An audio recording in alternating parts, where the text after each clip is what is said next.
বিসমিল্লাহির রহমানির রহিম।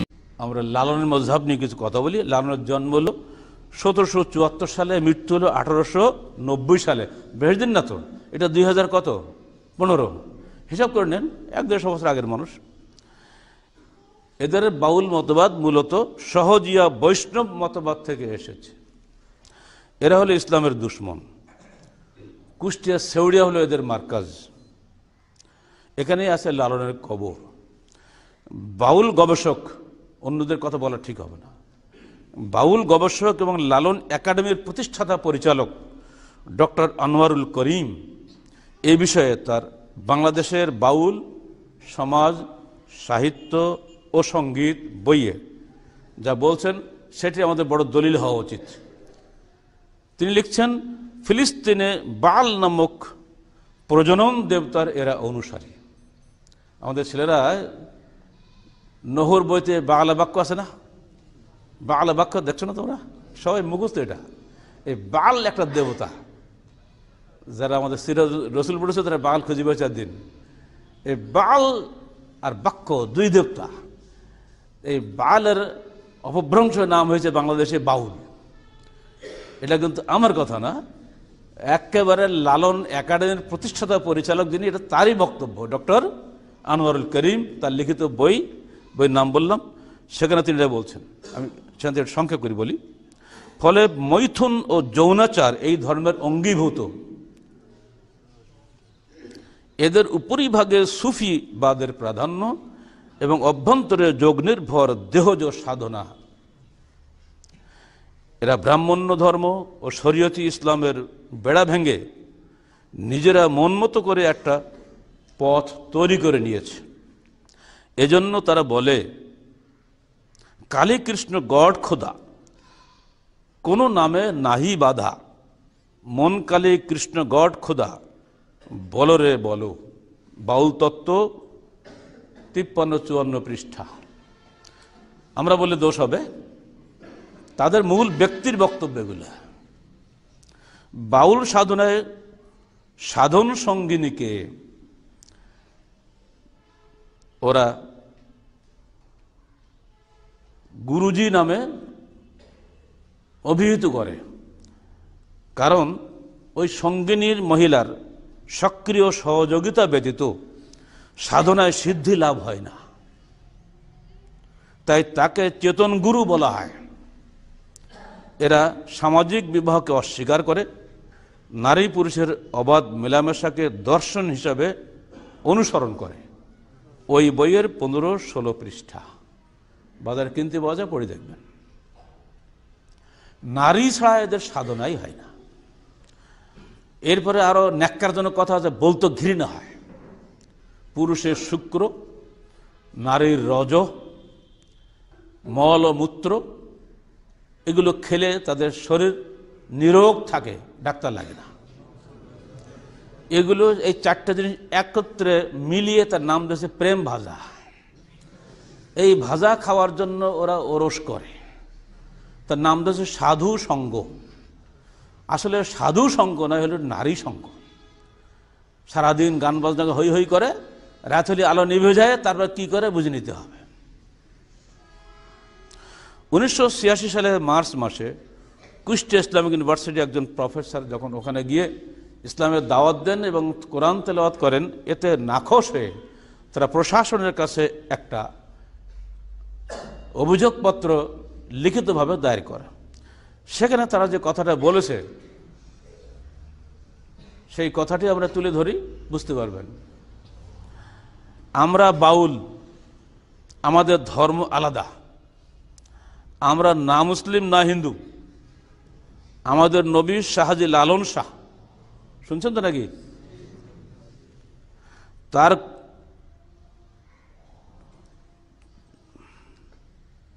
তার গান আমাদের ধর্মীয় শ্লোক।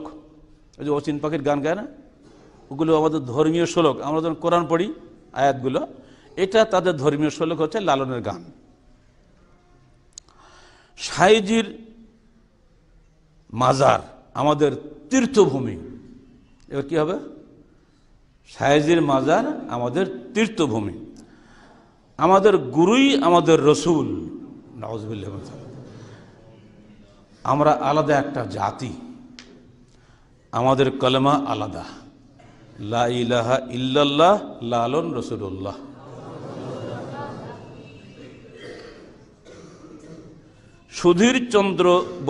সুধীর চক্রবর্তী লেখা এই বইটা, ব্রাত্য লোকায়ত নাম, লালন, দ্বিতীয় সংস্করণ 1998 সাল, পৃষ্ঠা 4 থেকে 95। এটা কি হিন্দু লেখা বই, সুধীর চক্রবর্তী লেখা বই থেকে শুনিয়ে দিলাম, কারণ আমরা কখনো লালনের মাজারে যাইনি, তো বই পড়ার সাথে বুদ্ধি কি। আসলে তারা আল্লাহ নামটা নিয়েছে ধোঁকা দেওয়ার জন্য, আর মুসলমানদেরকে কখনোই মুসলমান বলে না। হিন্দু, খ্রিস্টান, বৌদ্ধকে তারা নামে ডাকে, আর মুসলমানকে এরা জবন বলে ডাকে। কেবল এক জায়গায় খালি মুসলমান বলেছে, যেন আমাদের ধর্মনিরপেক্ষ আমাদের প্রফেসর সাহেবদের ওই মুখস্থ কবিতাটা, সেইটা ওনার প্রায় বলে, কিন্তু আসলে ওরা আল্লাহ খোদা কিছুই মানে না।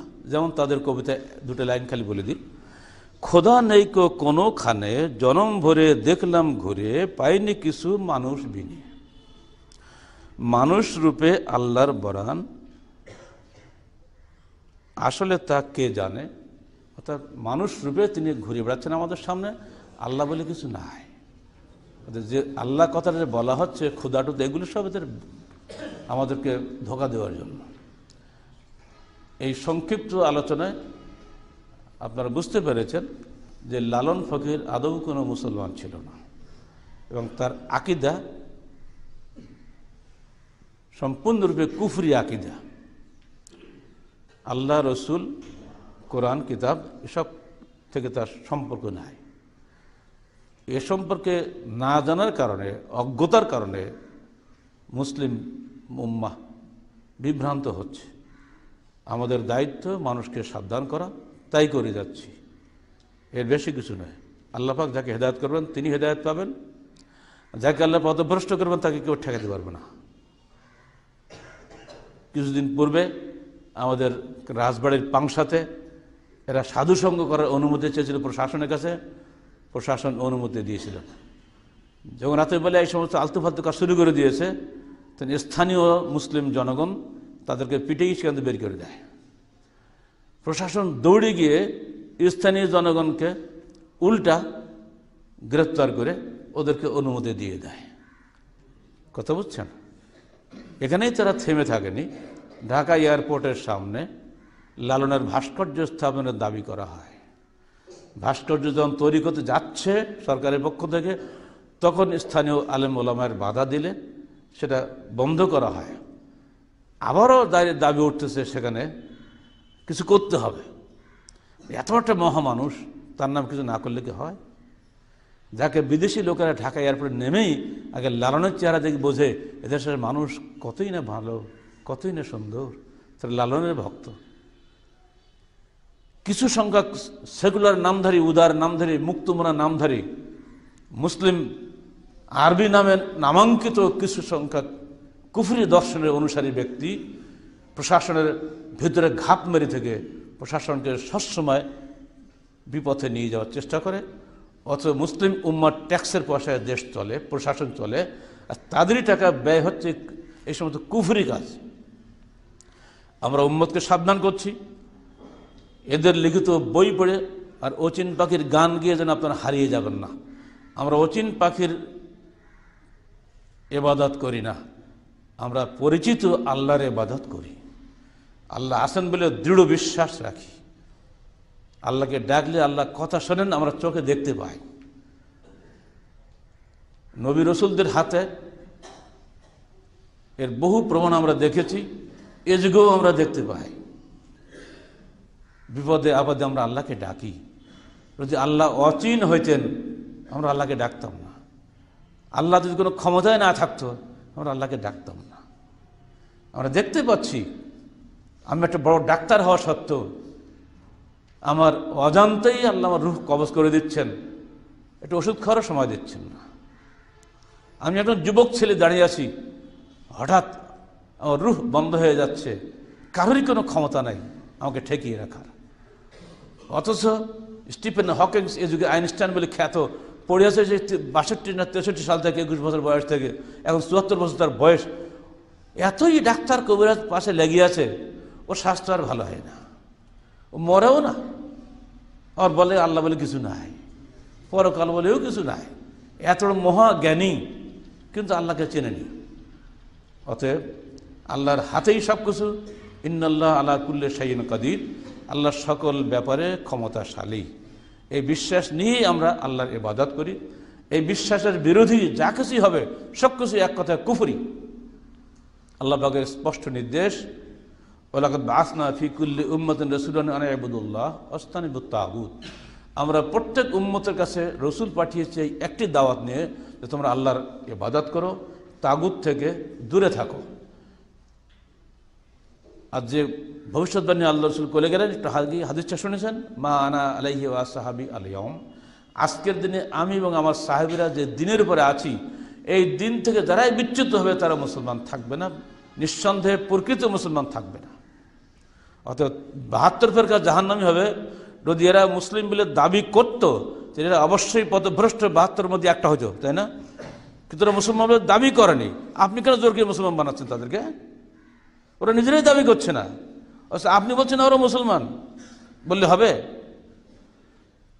অতএব এই সমস্ত উদ্ভট এক একটা মতবাদ এসে মানুষকে বিভ্রান্ত করে।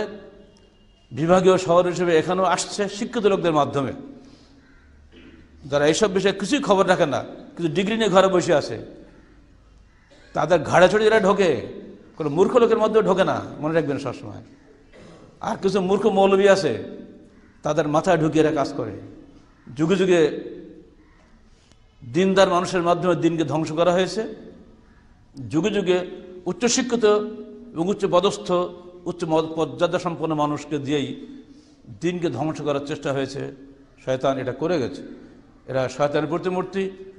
অতএব আমাদেরকে সাবধান থাকতে হবে। মিন শাররিল ওয়াসওয়াসিল খান্নাস আল্লাযী ইউওয়াসওয়াসু ফি সুদুরিন নাস মিনাল জিন্নাতি ওয়ান নাস।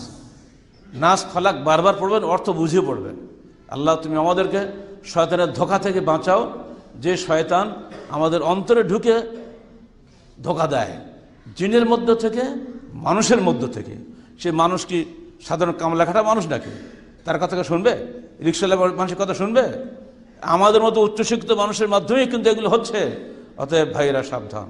আল্লাহ পাক আমাদেরকে যাবতীয় পথভ্রষ্টতা থেকে রেহাই করুন। পবিত্র কোরআন ও সহিহ হাদিসের সঠিক পথে চলার জন্য আল্লাহ পাক আমাদেরকে তৌফিক দান করুন।